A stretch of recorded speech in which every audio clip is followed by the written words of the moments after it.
Hi friends, அனைவருக்கும் வணக்கம். இட்லி தோசைக்கு மாவாட்டுறதே பெரிய வேலை. அதுலேயும் அரிசிக்கு தனியாக உளுந்து தனியாக நம்ம ஆட்டுவோம்ல, அந்த மாதிரி எதுவுமே இல்லாமல் அரிசி உளுந்து சேர்த்தே ஆட்டி நம்ம சூப்பராக இன்றைக்கி இட்லி சாஃப்டாக பஞ்சு போல் இட்லி செய்ய போகிறாங்க. பாருங்கள் ஃப்ரெண்ட்ஸ், எந்த அளவுக்கு இந்த இட்லி சாஃப்டாக பஞ்சு போல் இருக்குது பாருங்கள். நம்ம பிக்கும் போதே பாருங்கள், நமக்கு கேக்கு பிச்சு சாப்பிடுவோம் பார்த்தீங்களா, அந்த அளவுக்கு சாஃப்டாக இருக்குங்க. அதுக்கு நம்ம எந்த அளவுகளில் அரிசி உளுந்து சேர்க்கலான்னு பார்க்கலாங்க. அதை விட மெயினேவும் நம்ம இதில் அரிசி தனியாக உளுந்து தனியாக அரைக்கலைங்க. அரிசி உளுந்து எல்லாமே சேர்த்து அரைச்சே நமக்கு இந்த அளவுக்கு நமக்கு சாஃப்டாக கிடச்சிருக்குங்க. இதே மாவையே பயன்படுத்தி நம்ம தோசையும் வார்த்துக்கலாங்க. பாருங்கள் எந்த அளவுக்கு நல்லா கிறிஸ்பியாக இருக்குன்னு. ஸோ இனிமேல் நீங்கள் தனித்தனியாக அரைச்சி கஷ்டப்படவே வேணாம். இந்த வீடியோவை பார்த்ததுலேருந்து இனிமேல் நீங்கள் இப்படி தான் பண்ணுவீங்க. 100% கேரண்டிங்க உங்களுக்கு இட்லி பஞ்சு போல் சாஃப்டாக வர்றதுக்கு. நான் சொல்கிற டிப்ஸை மட்டும் ஃபாலோ பண்ணி செஞ்சு பாருங்கள். வாங்க வீடியோக்குள்ளே போகலாம். அதுக்கு முன்னாடி நம்ம சேனலை சப்ஸ்கிரைப் பண்ணாத நண்பர்கள் ப்ளீஸ் சப்ஸ்கிரைப் பண்ணுங்கள். வீடியோவை கடைசி வரைக்கும் ஸ்கிப் பண்ணாமல் பாருங்கள். வாங்க வீடியோக்குள்ளே போகலாம். அரிசியும் உளுந்து ஊற வைக்கிறதுக்கு ஒரு அகலமான பாத்திரம் எடுத்துக்கோங்க. பாருங்கள், நான் இந்த ஆளாக்கில் இன்றைக்கி 4 ஆளாக்கு இட்லி அரிசி சேர்க்க போகிறேங்க. இட்லி அரிசி நான் எப்படி அளக்குறேன் பாருங்கள், நல்லா குவிச்சு அளக்குறேன் பாருங்கள். எப்போ இட்லி அரிசி அளந்தாலும் நல்லா குவிச்சு அளந்துக்கோங்க. நான் இன்றைக்கி எடுத்துருக்கிற அரிசி பார்த்தீங்கன்னா நார்மலாக எல்லாரும் யூஸ் பண்ணுவோம் பார்த்தீங்களா, இட்லி அரிசி நல்லா குண்டு குண்டாக இருக்கும் பாருங்கள், அதே அரிசி தாங்க யூஸ் பண்ணியிருக்கேன். நான் அளந்த அதே ஆளாக்கில் 4 ஆளாக்கு இட்லி அரிசி சேர்க்குறீங்க. நீங்கள் ஆளாக்கில் தான் எடுக்கணும்னு அவசியம் இல்லை, கப்பு கிளாஸ் எதில் வேணால் அளந்துக்கலாங்க. நம்ம ரேஷன் அரிசி பயன்படுத்துகிறா இருந்தால் ரேஷனில் சில சமயம் நல்லா குண்டு குண்டான புழுங்கல் அரிசி போடுவாங்க. அந்த புழுங்கல் அரிசி பயன்படுத்தினீங்கனாலும் இட்லி நல்லா பஞ்சு போல் சாஃப்டாக வருங்க. பாருங்க, நான் இந்த ஆளாக்கில் 4 ஆளாக்கு இட்லி அரிசி அளந்து போட்டாச்சு. நெக்ஸ்ட்டு அதே ஆளாக்க மாற்றக்கூடாதுங்க. நீங்கள் எந்த கப்பில் அளக்குறீங்களோ அதே கப்பில் தான் உளுந்தையும் அளக்கணும். பாருங்கள், நான் உளுந்து எப்படி அளக்குறேன்னு பாருங்கள். அரிசி நீங்கள் எப்படி குவிச்சு அளந்தீங்களோ அதே மாதிரி தான் உளுந்தையும் இந்த மாதிரி நல்லா குவிச்சு அளந்துக்கணுங்க. அப்போ தான் உங்களுக்கு கரெக்டாக இருக்கும். அரிசியை தலை தட்டி அளந்தீங்கன்னா உளுந்தையும் தலை தட்டி தாங்க அளக்கணும். இப்படி அளந்தாதான் உங்களுக்கு மாவு கரெக்டான பக்குவத்தில் இருக்கும். 4 பங்கு இட்லி அரிசிக்கு 1 பங்கு உளுந்து தாங்க மெஷர்மெண்ட்டு. இங்கே ரேஷன் உளுந்து பயன்படுத்துகிறதா இருந்தால் 1.5 கிளாஸ் பயன்படுத்திக்கோங்க. நார்மலாக எல்லாரும் யூஸ் பண்ணுற உருட்டு உளுந்து தாங்க நான் யூஸ் பண்ணியிருக்கேன். ரொம்ப பிராண்டடாக தான் யூஸ் பண்ணணுன்றது அவசியம் இல்லைங்க. நெக்ஸ்ட்டு பாருங்கள், இது கூடயே 1 டீஸ்பூன் நார்மல் டீஸ்பூனில் 1 டீஸ்பூன் வெந்தயம் சேர்த்து விட்றீங்க. சேர்த்துட்டு தண்ணி ஊற்றி நல்லா 4-5 டைம் அழுத்தம் கொடுத்து வாஷ் பண்ணிடுங்க. இப்போ நல்லா வாஷ் பண்ணியாச்சு. இப்போ தண்ணி ஊற்றி ஒரு 5 மணி நேரம் நல்லா ஊற வச்சுருங்க. கண்டிப்பாக 5 மணி நேரம் ஊற வச்சாதான் நல்லா அரைப்படும் நமக்கு. நெக்ஸ்ட்டு பவுல் எடுத்துக்கோங்க. அதில் நீங்கள் எந்த கப்பில் அரிசி அளந்தீங்களோ அதே கப்பில் அரை ஆளாக்கு அவல் எடுத்துக்கோங்க. நீங்கள் அரிசி அளந்த அதே கப்பில் தாங்க எடுக்கணும், வேறு கப்பை மாற்றிடக்கூடாது. அரை ஆளாக்கு எடுத்துக்கோங்க. நான் இன்றைக்கி கெட்டியான அவளை தாங்க எடுத்திருக்கேன். நீங்கள் பேப்பர் அவள் கூட எடுத்துக்கலாம். இந்த அவளை அரிசி கூடயே நம்ம சேர்த்து ஊற வைக்கக்கூடாது. அரிசி அரைக்கிறதுக்கு ஒரு மணி நேரத்துக்கு முன்னாடி ஊற வச்சா போதுங்க. நான் கெட்டியான அவளை எடுத்துருக்கிறதுனால 1 மணி நேரத்துக்கு முன்னாடி ஊற வைக்கிறேன், அல்லது 45 நிமிஷத்துக்கு முன்னாடி ஊற வச்சுக்கோங்க. அவளை ஊற வைக்கிறதுக்கு முன்னாடி பாருங்கள், தண்ணி ஊற்றி நல்லா அவளை 2 டைம் நல்லா வாஷ் பண்ணிவிட்டு அதுக்கப்புறம் அவள் முழுகிற அளவுக்கு குடிக்கிற தண்ணி ஊற்றிட்டு நல்லா ஊற வச்சுருங்க. ஒரு 45 நிமிஷத்துலேருந்து 1 மணி நேரம் வரைக்கும் ஊறட்டுங்க. பாருங்கள், 5 ஹவர்ஸ் ஆயிடுச்சு. இப்போ அரிசி நல்லா ஊறிடுச்சு. பாருங்கள், அவளையும் நான் 1 மணி நேரத்துக்கு முன்னாடி நல்லா ஊற வச்சுட்டேங்க. இப்போ அரைக்க ஸ்டார்ட் பண்ணிடலாம். அரைக்கிறதுக்கு முன்னாடி கிரைண்டரை நல்லா வாஷ் பண்ணிடுங்க. வாஷ் பண்ணிவிட்டு இப்போ இந்த தண்ணியை ஊற்றி நம்ம அரைக்கக்கூடாதுங்க. இந்த தண்ணியை கீழே ஊற்றிடுங்க. ஊற்றிட்டு ஃப்ரெஷ் தண்ணி ஊற்றி தான் நம்ம அரைக்கணும். ஏன்னா நம்ம உளுந்து மட்டும் ஊற வச்சுருந்தோம்னா இந்த தண்ணியை ஊற்றி அரைச்சிக்கலாம். இந்த அரிசியும் சேர்த்துருக்கிறதுனால இந்த தண்ணி சேர்க்க வேண்டாம். இப்போ அரிசி கிரைண்டரில் சேர்த்தாச்சு. சேர்த்துட்டு இது கூடயே ஒரு 1/4 கிளாஸ் நார்மல் டீ கிளாஸில் 1/4 கிளாஸ் தண்ணி சேர்த்துக்கோங்க. இது கூடயே நம்ம ஊற வச்சுருந்த அவளையும் தண்ணியெல்லாம் வடிகட்டிட்டு சேர்த்துடலாங்க. சேர்த்துட்டு நல்லா அரைப்படட்டும். கிரைண்டரில் சேர்த்துட்டு நம்ம அப்படியே விட்டுறக்கூடாதுங்க. இந்த மாதிரி கை வச்சு நல்லா தள்ளி தள்ளி விட்டு நம்ம அரைக்கணும். அப்போ தான் எல்லா அரிசி உளுந்து எல்லாம் நல்லா ஈக்குவலாக அரைப்பட்டு வருங்க. நெக்ஸ்ட்டு பாருங்கள், தண்ணி நம்ம ஊற்றிடக்கூடாது. இந்த மாதிரி வீடியோவில் காமிக்கிற மாதிரி தண்ணி தெளித்து தாங்க அரைக்கணும். ஏன்னா அரிசியும் உளுந்தும் ஒன்றா சேர்த்து நம்ம அரைக்கிறதுனால தண்ணி இந்த மாதிரி தெளித்து தாங்க அரைக்கணும். அப்போ தான் நல்லா மாவு பக்குவமாக அரைப்பட்டு வருங்க. இப்போ இது அரைப்படட்டும். இப்போ பாருங்கள், மாவு அரைப்பட்டுருச்சு. மாவோட பதம் பார்த்துக்கோங்க. மாவு எப்படி அரைக்கணும்னா நம்ம கையில் தொட்டு பார்க்கும்போது ரவை பதத்துக்கு இருக்கணுங்க. பெரிய ரவை இல்லைங்க, சன்னமான ரவை இருக்கும் பார்த்தீங்களா, அந்த சிறிய ரவை பதத்துக்கு குட்டி குட்டி குருணிகளாக அரைக்கணும். அப்படி தான் அரைக்கணும். ரொம்ப குறைன்னு அரைக்கக்கூடாது, ரொம்ப வலுவலுன்னு மையாவும் அரைக்கக்கூடாதுங்க. கரெக்டாக பதமாக அரைக்கணும். இந்த பதத்தில் தான் இருக்கணுங்க. அப்போ தான் உங்களுக்கு இட்லி பஞ்சு போல் சாஃப்டாக இருக்கும். ஸோ அரைப்படுற பதம் ரொம்ப முக்கியமானதுங்க. அரைப்பட்டுருச்சு. இது கூடயே இந்த இட்லி மாவுக்கு தேவையான அளவு உப்பு சேர்த்துடுறீங்க. கல்லுப்பு தாங்க நான் சேர்க்குறேன். சேர்த்துட்டு ஒரு 2 நிமிஷத்துக்கு நல்லா அரைச்சிக்கோங்க. அப்போ தான் அந்த உப்பு எல்லாம் நல்லா இந்த இட்லி மாவில் நல்லா மிக்ஸ் ஆகுங்க. இப்போ நம்ம இதை ஒரு பாத்திரத்துக்கு மாற்றிடலாங்க. நான் உப்பையும் இதிலேயே சேர்த்து நான் மிக்ஸ் பண்ணிருக்கிறதுனால தனியாக கையில் மிக்ஸ் பண்ண தேவையில்லைங்க. நான் தனித்தனி பாத்திரத்தில் ஊற்றி வச்சுக்கிட்டேங்க. இப்படி தனித்தனி பாத்திரத்தில் ஊற்றி வச்சுக்கிட்டிங்கன்னா ரொம்ப நல்லது. கிரைண்டர்லேருந்து மாவை பாத்திரத்துக்கு மாற்றும் போது அந்த பாத்திரத்தில் 3/4 பாத்திரம் ஊற்றுங்க. ரொம்ப ஃபுல்லாக ஊற்றுனீங்கன்னா மாவு புளிச்சு கீழெல்லாம் பொங்கி வழிஞ்சிருங்க. அதனால் எப்பயுமே 3/4 பாத்திரத்துக்கு ஊற்றிக்கோங்க. இப்போ அதை மூடி போட்டு க்ளோஸ் பண்ணிடலாம்.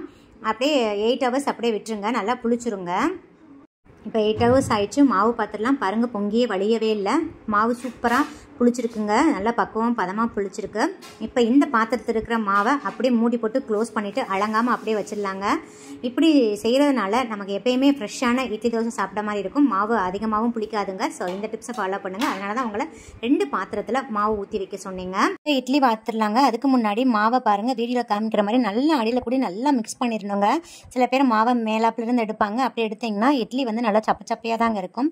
அப்போ கீழே இருக்கிற மாவை நம்ம பயன்படுத்தும் போது இட்லி ரொம்ப கல் மாதிரி இருக்குங்க. ஸோ அந்த மிஸ்டேக்கை பண்ணாதீங்க. நல்லா மாவை மிக்ஸ் பண்ணிடுங்க. மிக்ஸ் பண்ணிவிட்டு இப்போ இட்லி தட்டு எடுத்துக்கோங்க, நல்லா ஆயில் ஸ்ப்ரெட் பண்ணிக்கோங்க. இப்போ மாவை அந்த குழியில் ஊற்றும் போது ஒரே ஒரு டிப்ஸை மட்டும் ஃபாலோ பண்ணுங்கள். இப்போ ஒரு கரண்டி மாவை எடுத்திங்கன்னா ஒரு குழியில் அப்படியே ஊற்றிடுங்க ஃபுல்லாகவேவும்.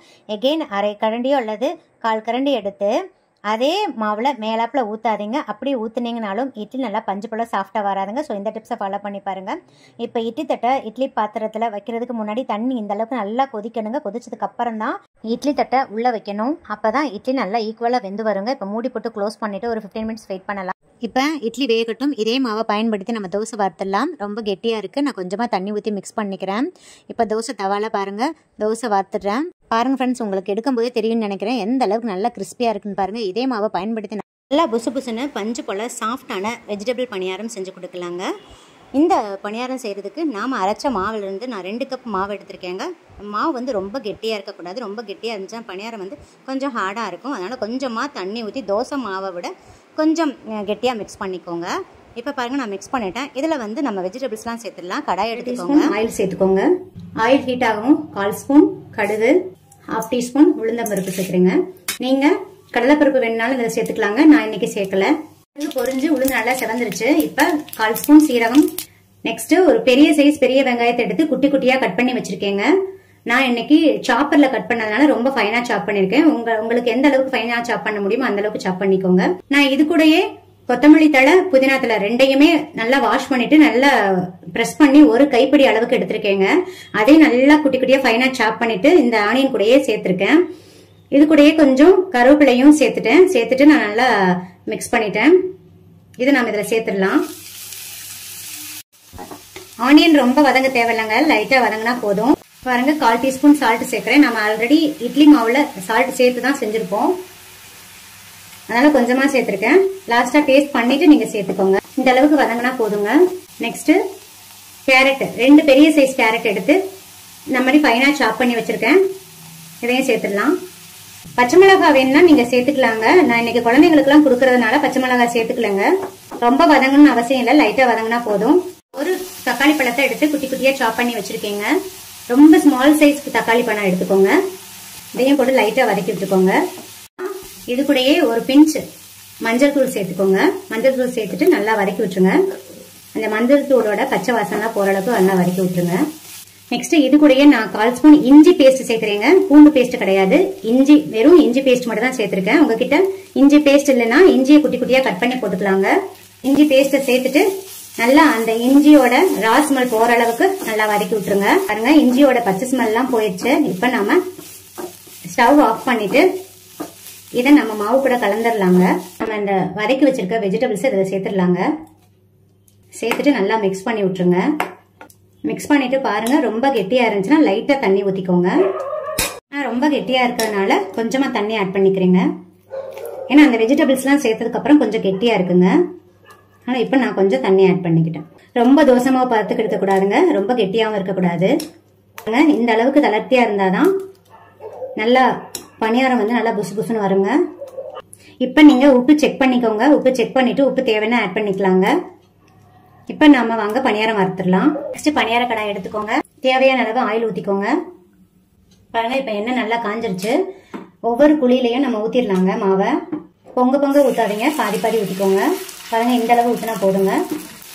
இப்ப போட்ட உடனே திருப்பி போடாதீங்க, மூடி வச்சு க்ளோஸ் பண்ணிடலாம்.